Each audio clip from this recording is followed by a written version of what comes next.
My name is Dorothy Walsh, and I'm 62 years old.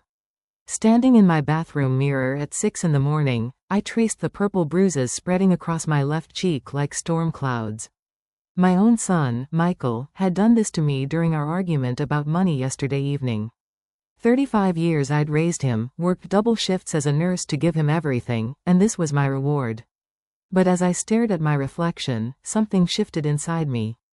Today, I would serve him his favorite breakfast one last time before serving him something he'd never expect. Before we dive deeper into this story that changed everything, I'd love to know where you're watching from. Please hit that like button if you're ready to hear how a grandmother fought back, and don't forget to subscribe for more incredible true stories. Trust me, what happens next will leave you speechless. Let's continue with how this nightmare began. I never imagined I'd become one of those women who gets hit by her own child. 5 years ago, when my husband Robert passed away from a heart attack, I thought the hardest part of my life was behind me. I'd worked 30 years as an emergency room nurse, pulling double shifts, weekend coverage, holidays away from family, all to build a secure retirement. Robert and I had saved every penny, paid off our modest 3-bedroom house in suburban Cleveland, and I finally looked forward to peaceful golden years. That peace shattered when Michael lost his job at the accounting firm 6 months ago. At 35, my son had developed what he called a system for making money, but I recognized it as gambling addiction from my years treating patients in the ER. The signs were all there: the mood swings, the secrecy, the desperate phone calls at odd hours. When he asked to move into our finished basement temporarily, I said yes because that's what mothers do. We help our children when they're struggling. The verbal abuse started gradually. Michael would snap when I asked about his job search, accusing me of being nosy and controlling. He'd storm upstairs from the basement, slam doors, disappear for hours without explanation. I found myself walking on eggshells in my own home, afraid to trigger his anger. Last month, I discovered $20 missing from my purse. When I mentioned it, Michael exploded, screaming that I was accusing him of being a thief, that I never trusted him, that I was a terrible mother who drove away everyone who loved me. The stealing escalated. $40 here, $60 there. I started hiding my cash and credit cards, but Michael always seemed to find them. I'd catch him on his laptop at all hours, frantically typing, his face lit by the screen's glow. When I asked what he was working on, he'd slam the computer shut and tell me to mind my own business. The sweet boy who used to bring me dandelions and help me bake cookies had become a stranger living in my basement. Yesterday morning, everything exploded. Michael cornered me in the kitchen while I was making coffee, his eyes wild and desperate. He needed $3,000 immediately for what he called an investment opportunity that would solve all his problems. When I explained that I didn't have that kind of cash lying around, that my retirement savings were carefully budgeted, he became more aggressive. His voice rose to a shout as he accused me of being selfish, of not caring about his future, of having plenty of money that I was just too cheap to share. I stood my ground for the first time in months. I told Michael that I wouldn't enable his gambling anymore, that he needed professional help, that this behavior was destroying both of us. That's when his face transformed into something I'd never seen before, pure rage mixed with desperation. He grabbed my shoulders and shook me hard enough to make my teeth rattle. When I tried to pull away, his hand connected with my cheek in a sharp backhand that sent me stumbling against the counter. The kitchen fell silent except for the coffee maker's gentle bubbling. Michael stared at his hand like it belonged to someone else, his face cycling through shock, anger, and finally cold indifference. He told me I deserved it for being stubborn, that maybe next time I'd listen when he was trying to help our family. Then he walked back downstairs like nothing had happened, leaving me alone with the metallic taste of blood in my mouth and the growing bruise on my face. I spent that entire night sitting in my recliner, unable to sleep, unable to cry, just thinking. I thought about Robert and how he'd always protected me from the world's cruelties. I thought about the patients I'd treated who'd suffered domestic violence, how I'd always wondered why they didn't just leave. Now I understood the complex web of love, guilt, fear, and hope that keeps victims trapped. I thought about the little boy Michael used to be, building blanket forts and promising to take care of me when I got old.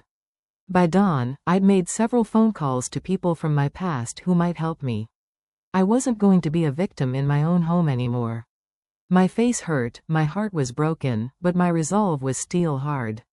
Today, Michael would learn that his mother wasn't the helpless old woman he thought she was.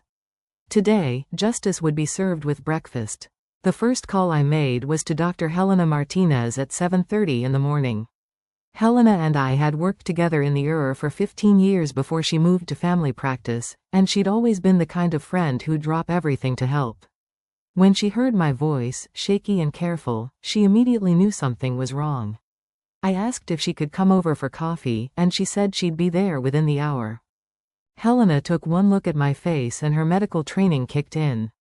She photographed the bruises from multiple angles, documenting the size, color, and position for what she grimly referred to as evidence.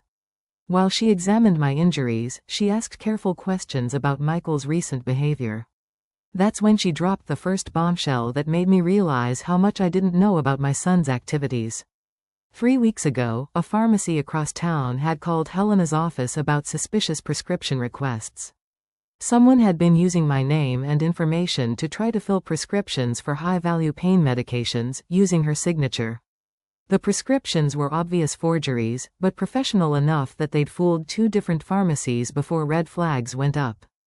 Helena had assumed it was random identity theft and had filed a report with police, but now she realized who was behind it. My hands shook as the implications hit me. Michael hadn't just stolen money from my purse, he'd been using my identity to commit serious crimes. Those late nights on his computer weren't job searches, they were forgery sessions. The prescription pads I'd kept from my nursing days, stored in my bedroom closet, were probably long gone. I'd been so focused on hiding my cash that I'd never considered he might be stealing my entire identity. Helena made the second call for me, reaching out to Detective Ray Sullivan. Ray had been Robert's partner on the police force for 12 years before Robert changed careers to become a school security officer. They'd remained close friends until Robert's death, and Ray had checked on me regularly during my early grief. When Helena explained the situation, Ray said he'd be over immediately with some questions about prescription fraud. Ray arrived 45 minutes later, carrying a thick folder and wearing the same serious expression I remembered from Robert's funeral. He'd aged since I'd seen him last, more gray in his dark hair, deeper lines around his eyes, but the same steady presence that had made him Robert's trusted partner. He examined Helena's photographs of my injuries, then asked me to walk him through Michael's behavior over the past 6 months. As I described the escalating verbal abuse, the stealing, the secrecy, Ray took detailed notes and asked follow-up questions that revealed his experience with domestic violence cases. When I finished, he opened his folder and showed me documents that made my stomach drop. Michael wasn't just forging prescriptions, he'd opened credit cards in my name, taken out a personal loan using my information, and had been intercepting my mail to hide the evidence. The financial damage was staggering. Ray had traced nearly $15,000 in fraudulent charges over the past 4 months. Michael had been extremely careful, making payments just large enough to keep the accounts current, spreading the activity across multiple institutions to avoid detection. If Helena hadn't reported the prescription fraud, I might never have discovered the extent of his crimes until my credit was completely destroyed. But the worst revelation was yet to come. Ray had been investigating Michael's gambling activities and discovered he owed money to Vincent Romano, a loan shark known for violent collection methods.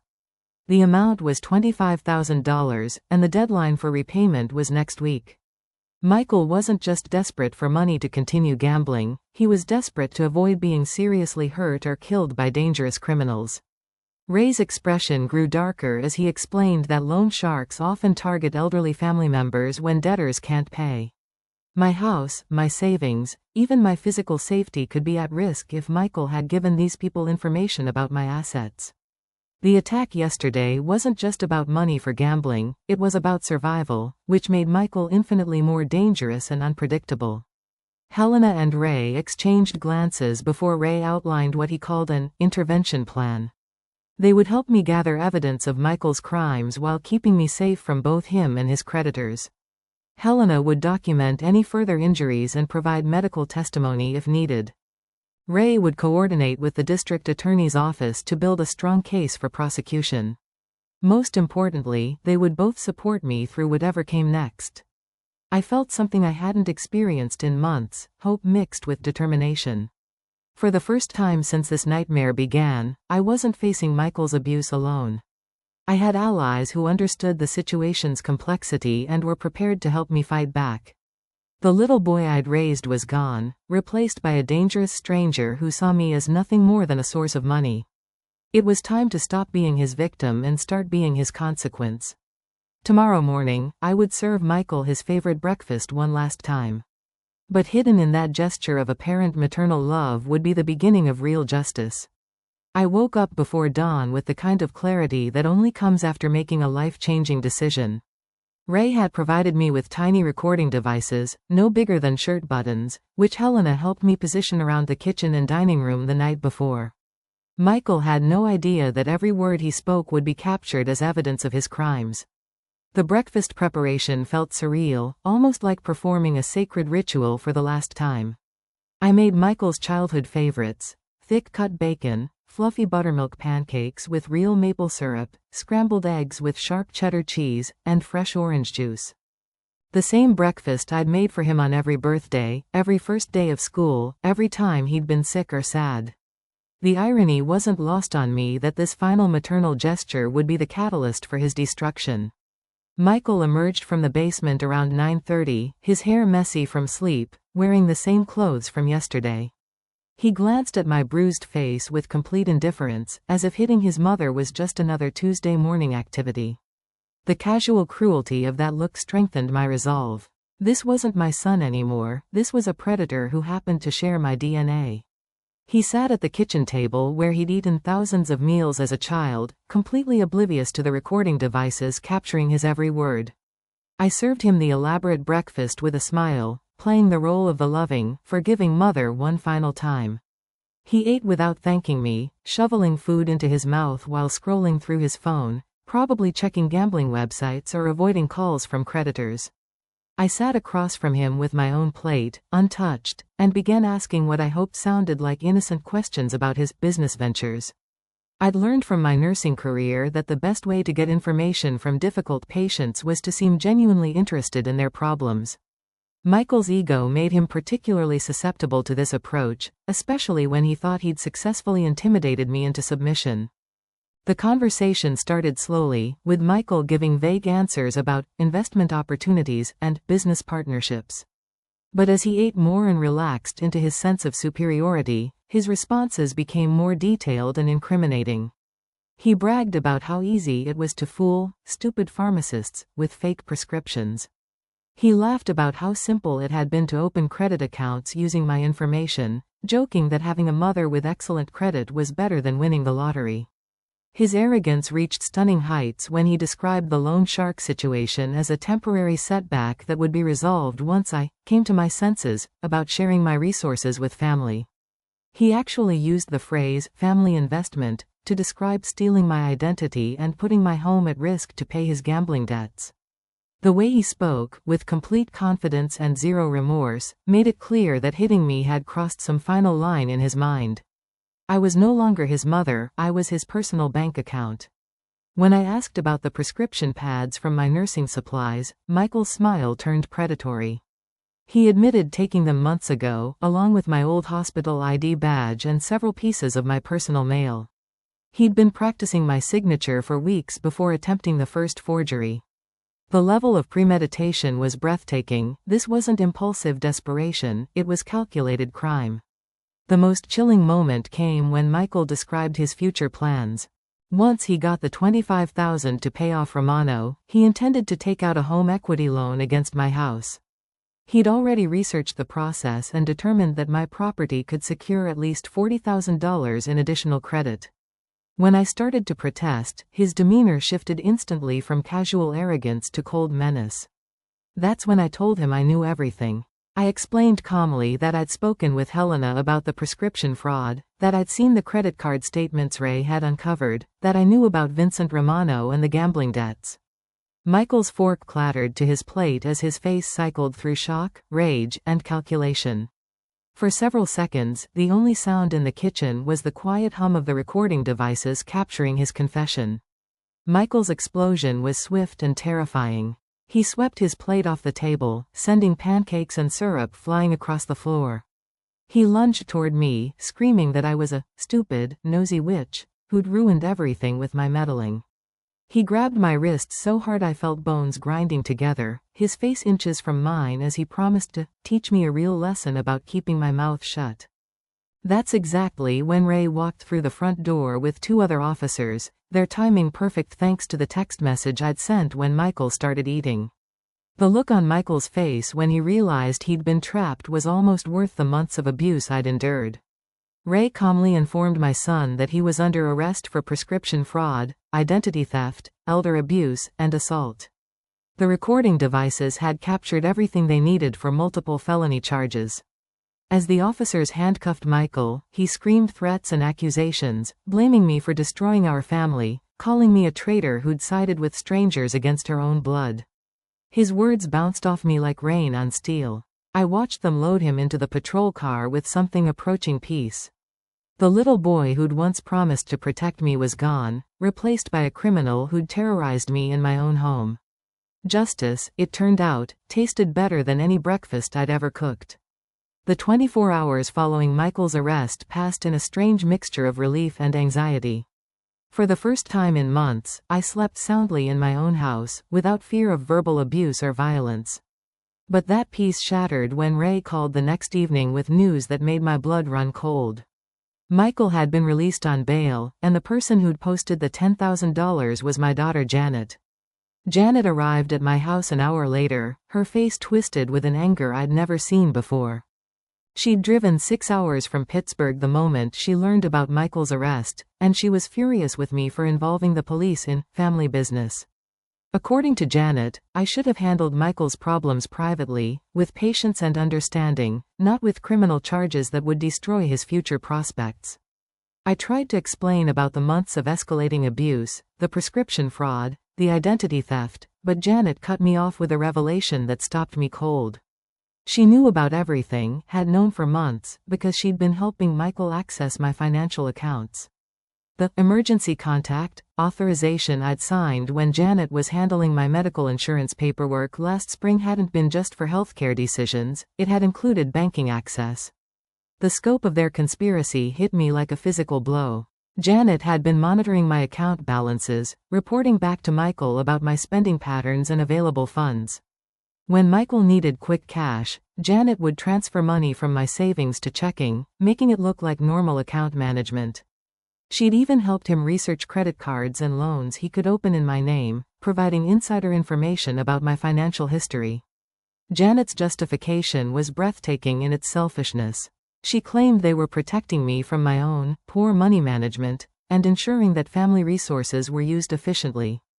In her twisted logic, my retirement savings belonged to the entire family, not just to me, and I was being selfish by not sharing more generously with my struggling adult children. The bruises on my face, she argued, were my own fault for being difficult instead of cooperative. But the deepest betrayal was yet to come. Janet revealed that she and Michael had already consulted with an elder law attorney about having me declared mentally incompetent. They'd compiled what they called evidence of my declining cognitive abilities, including documentation of my recent paranoid behavior regarding missing money and prescription fraud. Their plan was to obtain legal guardianship, which would give them complete control over my finances and medical decisions. The legal documents were already prepared, waiting only for a few more months of evidence gathering before they petitioned the court. Janet had been secretly recording our phone conversations, looking for signs of confusion or forgetfulness that could support their incompetency case. Michael's increasing aggression toward me wasn't just about immediate money needs, it was part of a systematic campaign to undermine my independence and emotional stability.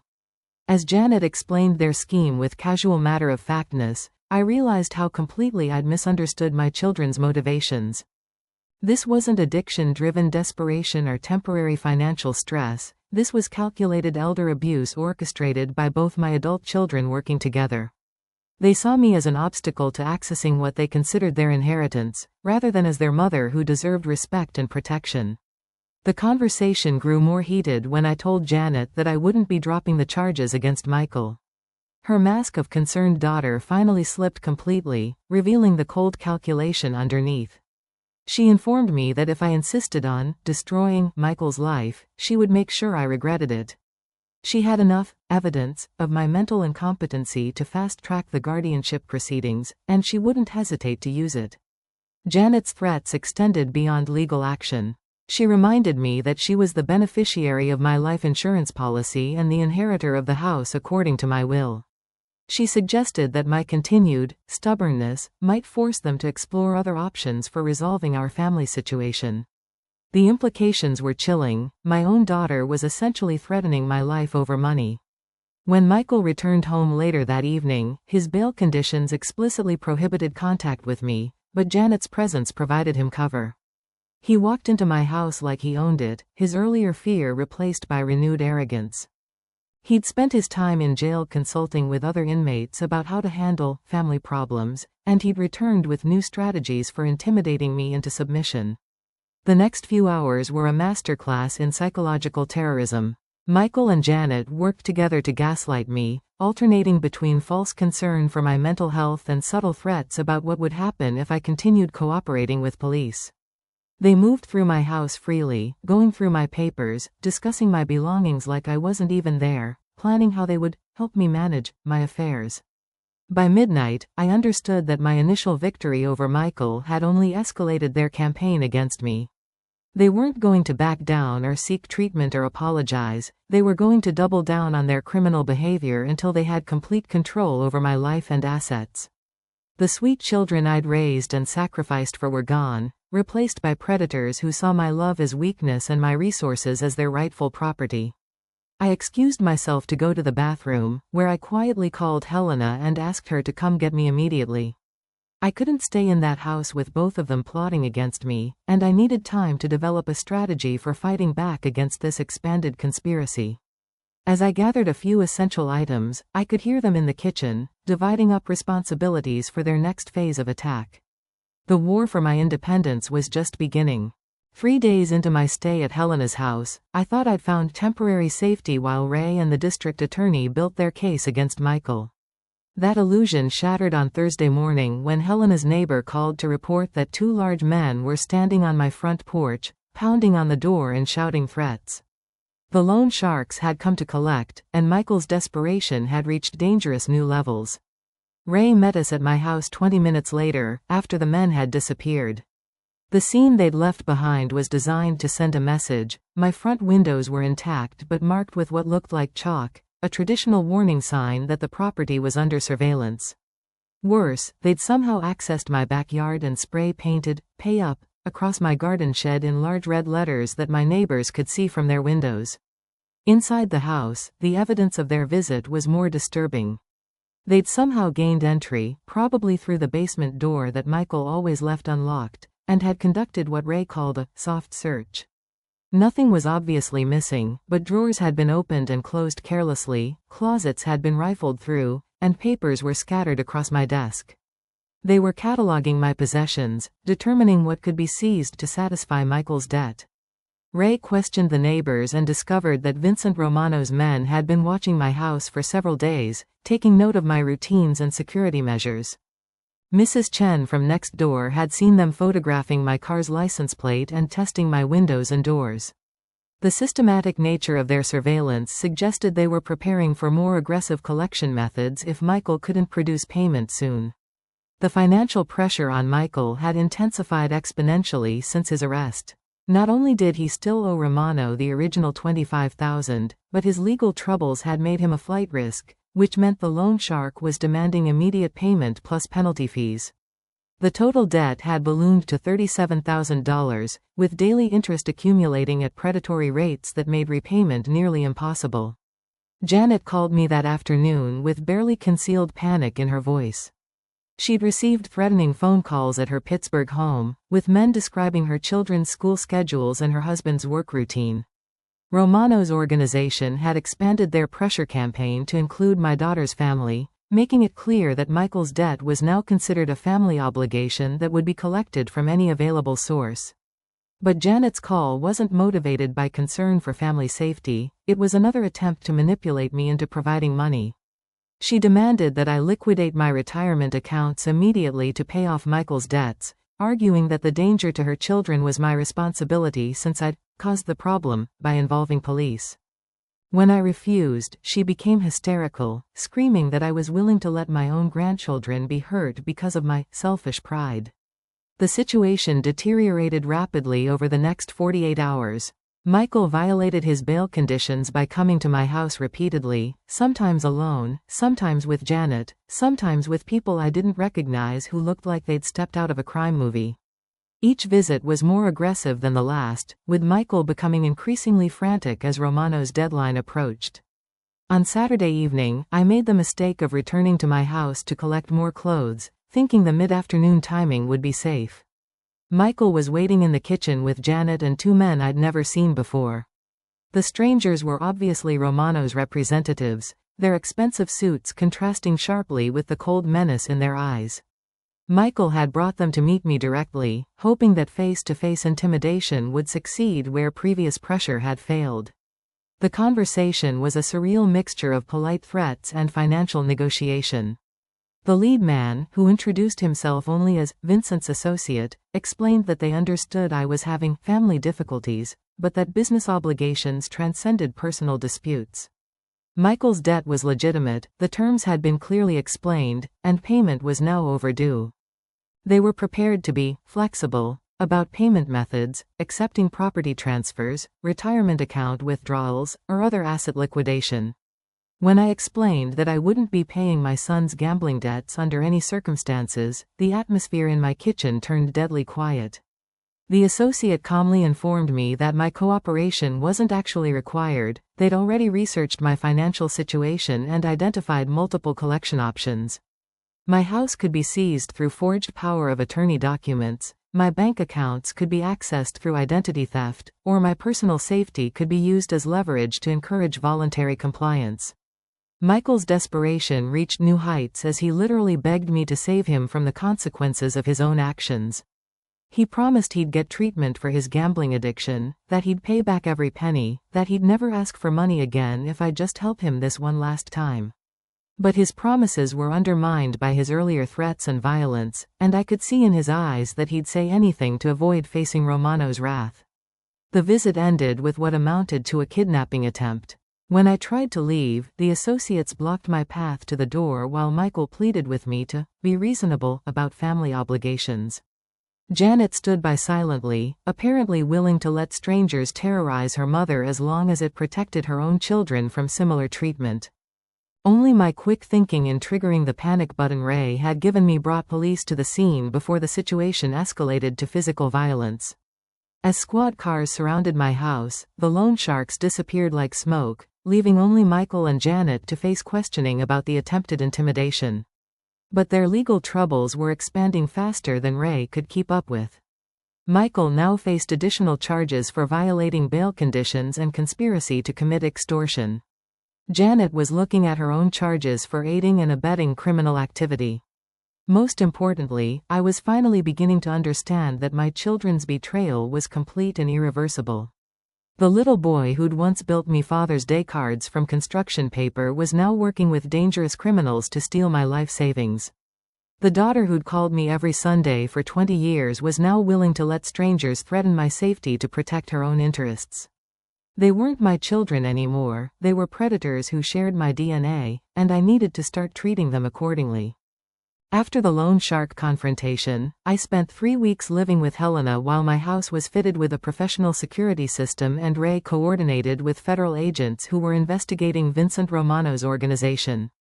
Those weeks of physical safety gave me the emotional distance I needed to fully process how completely my children had betrayed everything I taught them about family, loyalty, and basic human decency. The federal investigation provided disturbing new insights into Michael's criminal activities. Agents discovered he'd been running prescription fraud schemes in 3 different states, using not just my identity but also stolen information from elderly patients he'd met during his brief stint as a medical billing clerk 2 years ago. His gambling addiction had evolved into systematic elder abuse affecting dozens of families, with losses totaling over $200,000 across multiple victims. Janet's involvement was deeper than anyone had initially realized.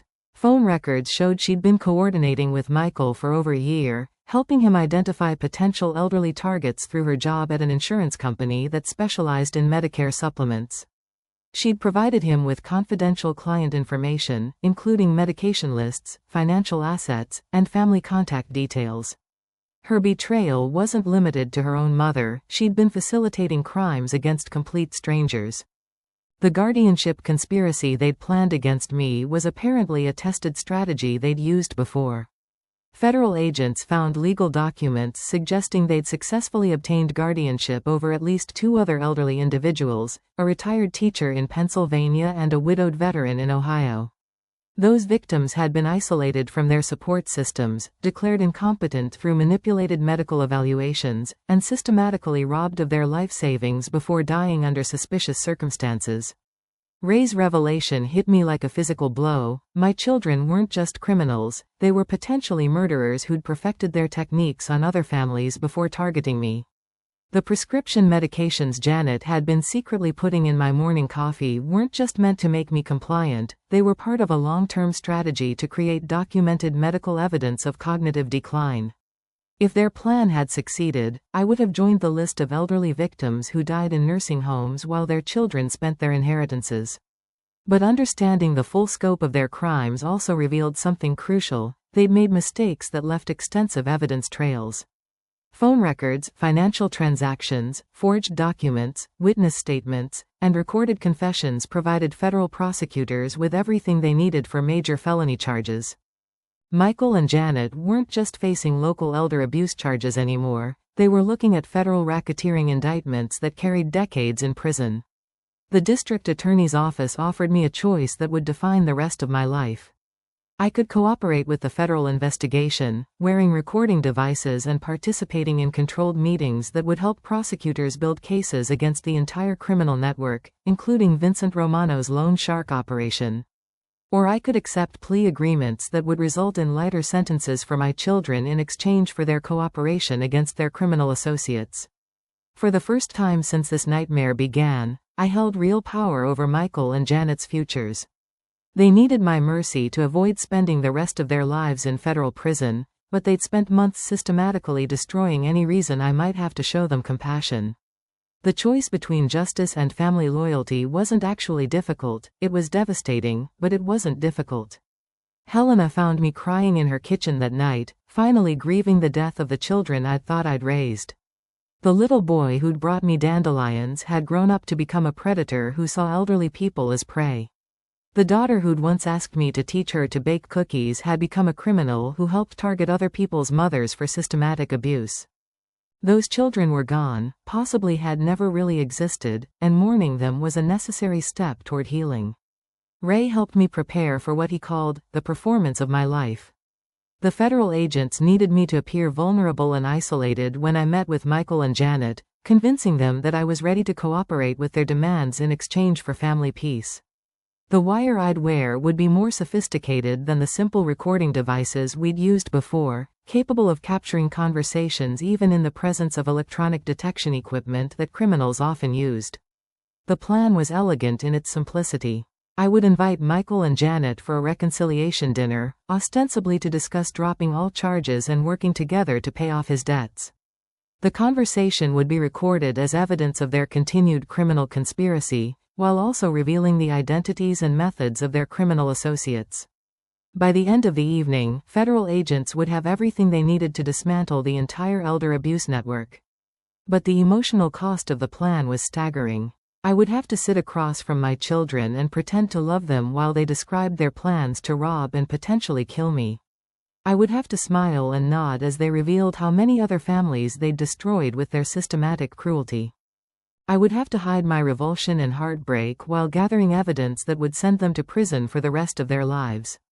The alternative, though, was allowing them to continue preying on elderly victims while I lived in fear of their next attack. They'd already proven they were willing to work with dangerous criminals, forge legal documents, and use physical violence to achieve their goals. If I didn't stop them now, how many more families would suffer the same betrayal I'd experienced? How many more elderly people would die alone in nursing homes while their children spent stolen inheritances? As I prepared for the most difficult performance of my life, I realized that loving my children meant stopping them from becoming the monsters they'd chosen to be. Real mothers don't enable their children's criminal behavior out of misguided loyalty, they hold them accountable for their choices even when the consequences are heartbreaking. Tomorrow night, I would show Michael and Janet the same mercy they'd shown their previous victims, which was none at all. I spent the entire day of the reconciliation dinner cooking Michael and Janet's favorite meals, just like I'd done for countless family celebrations over the years. The irony wasn't lost on me that this final family meal would destroy what remained of our relationships forever. Helena helped me set up the dining room with my best china and silver, creating an atmosphere of warmth and forgiveness that would hopefully encourage my children to speak freely about their criminal activities. The recording equipment was more sophisticated than anything Ray had used before. Federal agents had placed multiple backup devices throughout the house, including video cameras disguised as decorative objects and audio equipment that could capture whispered conversations from anywhere in the main floor. Every word, every gesture, every facial expression would be preserved as evidence for the trials that would follow this dinner. Michael and Janet arrived together at 6 o'clock, their expressions cautiously optimistic as they saw the elaborate meal I'd prepared. For a brief moment, looking at them standing in my doorway, I felt a flicker of the old maternal love that had shaped 35 years of my life. Then I remembered the loan sharks in my kitchen, the drugs in my morning coffee, and the dead elderly victims who'd trusted their children just as much as I'd trusted mine. The conversation during dinner started carefully, with both Michael and Janet testing whether I was genuinely ready to cooperate or if this was some kind of trap. I played my role perfectly, expressing regret about involving the police, admitting that I'd been confused and scared, and asking how we could work together to resolve our family problems. Their relief was visible as they realized I was apparently surrendering to their demands. Michael's arrogance returned quickly once he believed I was cooperating. He outlined his plan for accessing my retirement accounts, explaining how we could withdraw the maximum amounts without triggering tax penalties that would reduce the available cash. He'd already researched the process and identified financial advisors who specialized in emergency liquidations for elderly clients facing family crises. His level of preparation was chilling evidence of how long he'd been planning to steal my life savings. Janet's contribution was even more disturbing. She described how easy it would be to have me declared mentally incompetent now that I demonstrated erratic behavior by involving law enforcement in family matters. She'd already updated the documentation with my recent paranoid episodes and had scheduled appointments with doctors who specialized in elder care competency evaluations. The guardianship petition could be filed within weeks, giving them legal authority to make all my financial and medical decisions. The federal agents were getting everything they needed to prove conspiracy charges, but the personal cost was devastating. Listening to my children discuss my future as if I were already dead, describing my independence as a problem to be solved rather than a right to be respected, broke something inside me that would never fully heal. The people I'd loved most in the world saw me as nothing more than an obstacle to their criminal ambitions. Michael's mask slipped completely when he started discussing their previous victims. He bragged about how efficiently they'd isolated the retired teacher, convincing her church friends that she was becoming dangerously forgetful while secretly increasing her medication dosages to create cognitive symptoms. Janet laughed as she described forging medical records to support incompetency petitions, explaining how easy it was to fool judges who wanted to believe that caring children were protecting helpless parents. The conversation took an even darker turn when they revealed their timeline for my future. Once the guardianship was established, they planned to sell my house and move me into a low-cost nursing facility where I'd receive minimal care while they spent my assets. The medication protocols they'd arrange would ensure I remained docile and confused, unable to communicate with outside advocates who might question their guardianship decisions. When I asked what would happen if I recovered my mental clarity and tried to challenge their authority, Janet's response was chilling. She calmly explained that elderly people in nursing homes died from complications all the time, and that grief-stricken children who'd done everything possible to provide care were rarely questioned about natural deaths. The implication was clear: if I became too much trouble, they'd arrange for me to die quietly and conveniently. Michael's description of their criminal network revealed the scope of their elder abuse operation. They worked with corrupt doctors who provided falsified competency evaluations, lawyers who specialized in fraudulent guardianship petitions, and nursing home administrators who looked the other way when residents died under suspicious circumstances. The entire system was designed to transfer wealth from elderly victims to their criminal children while maintaining a veneer of legal respectability. The breaking point came when Michael grabbed my throat during what appeared to be an affectionate gesture, his fingers positioning themselves over my carotid artery as he whispered that I needed to stop asking so many questions. The physical threat was subtle enough to avoid detection by observers, but clear enough to remind me what would happen if I crossed them again. Janet watched with cold approval, apparently proud of her brother's intimidation techniques. That's when Detective Ray and federal agents burst through the front door with arrest warrants, their timing coordinated through the panic signal I'd triggered by touching my earring. The look of absolute shock on Michael and Janet's faces as they realized they'd been recorded confessing to multiple murders was almost worth the emotional devastation I'd endured during dinner. Almost, but not quite.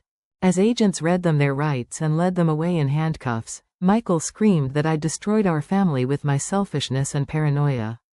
Janet's last words to me were a promise that I'd regret betraying my own children, that blood was supposed to be thicker than water, that I was a failure as a mother for choosing strangers over family. Their words bounced off me like rain on stone. The real failure was theirs, for becoming predators instead of protectors, for choosing criminal greed over family love. Watching the police cars drive away with my children inside them, I felt something that surprised me with its intensity. Not grief, not guilt, not regret, but profound relief. The monsters who'd been terrorizing me for months were gone, and the elderly victims they might have targeted in the future were safe. Justice hadn't just been served, it had been served by their own mother, using their own words as the rope that would hang them.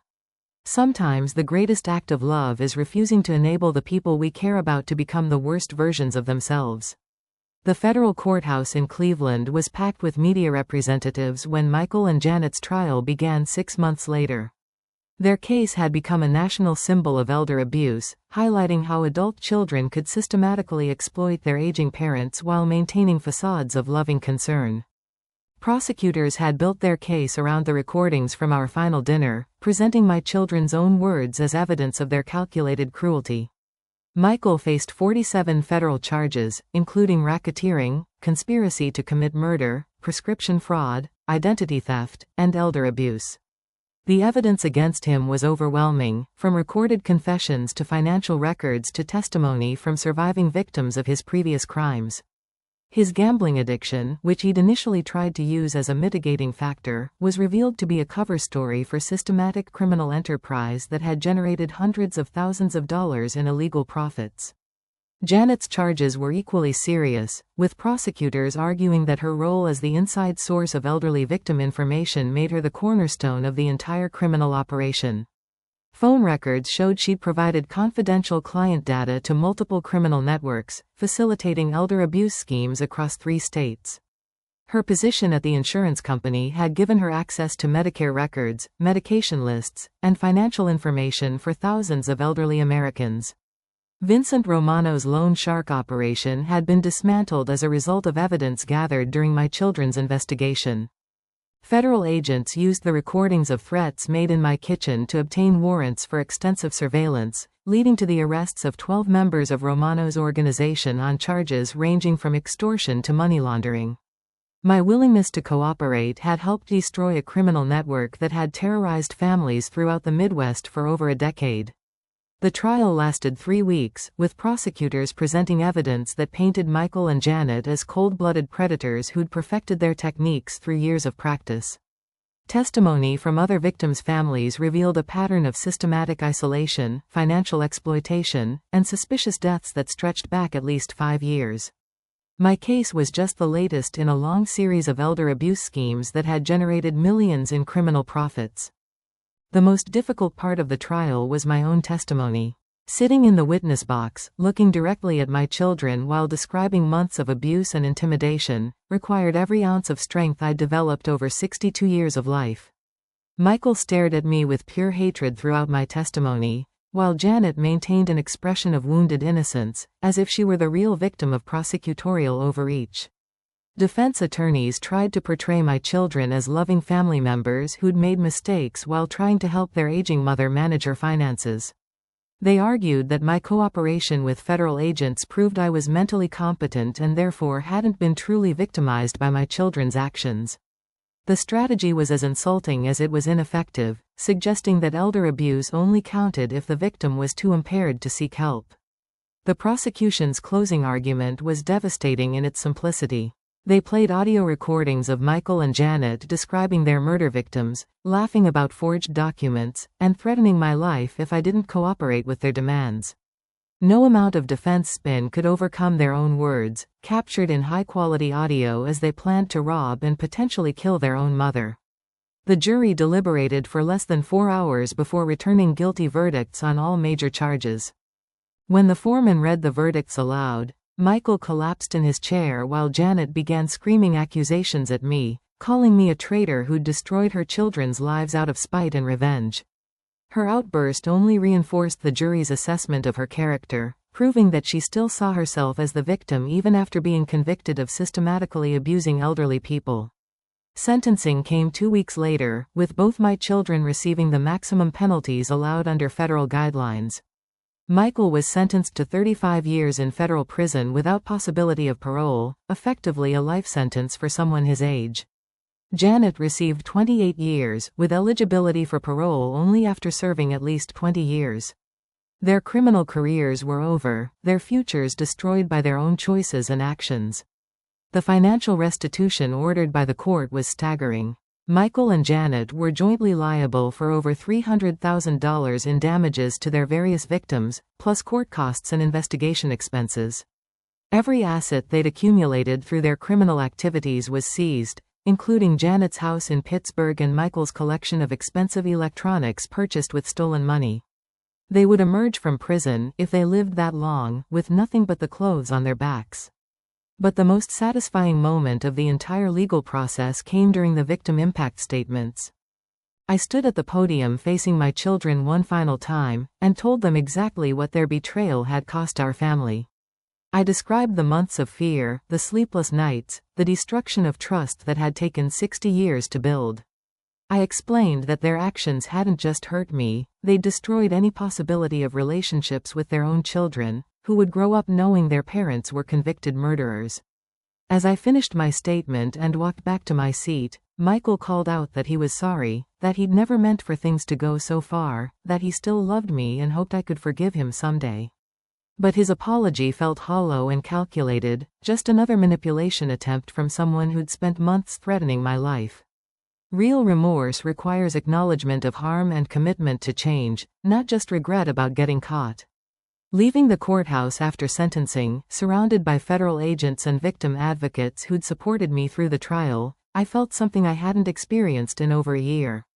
Peace. Not happiness, not joy, but the deep peace that comes from knowing that justice has been served and that future victims have been protected. My children were exactly where they belonged, paying the price for their choices while society remained safe from their criminal behavior. The little boy who'd once promised to take care of me when I got old had grown up to become a monster who tried to rob and kill me. The daughter who'd called me every Sunday for 20 years had become a predator who helped target other people's mothers for systematic abuse. But their stories were over now, ended by their own actions and choices. My story, however, was just beginning its next chapter. 6 months after the trial ended, I stood in my garden watching tomatoes ripen in the late summer sunshine, feeling physically strong for the first time in over a year. The medications Janet had been secretly putting in my coffee had taken months to completely clear from my system, but my mind was sharp and my body was healthy. At 63, I had energy and clarity that reminded me why life was worth fighting for, even when the people we love most try to destroy us. The physical recovery was easier than the emotional healing. Helena connected me with a therapist who specialized in family trauma, helping me process the complex grief of losing children who were still alive but had chosen to become strangers. Dr. Sarah Chen guided me through the difficult work of separating the little boy and girl I'd loved from the criminals they'd become, teaching me that loving someone doesn't mean accepting their abuse or enabling their destructive choices. Ray had become more than just Robert's old partner, he'd evolved into genuine family, the kind of chosen relationship that proves blood isn't always thicker than water. He checked on me regularly, helped with home maintenance projects that reminded us both of Robert's presence, and provided the steady masculine energy that made my house feel secure again. When people asked if we were dating, we both laughed. Our bond was deeper than romance, it was the connection between survivors who'd fought the same battles. My involvement with the Elder Protection Coalition started as victim advocacy but grew into something much more meaningful.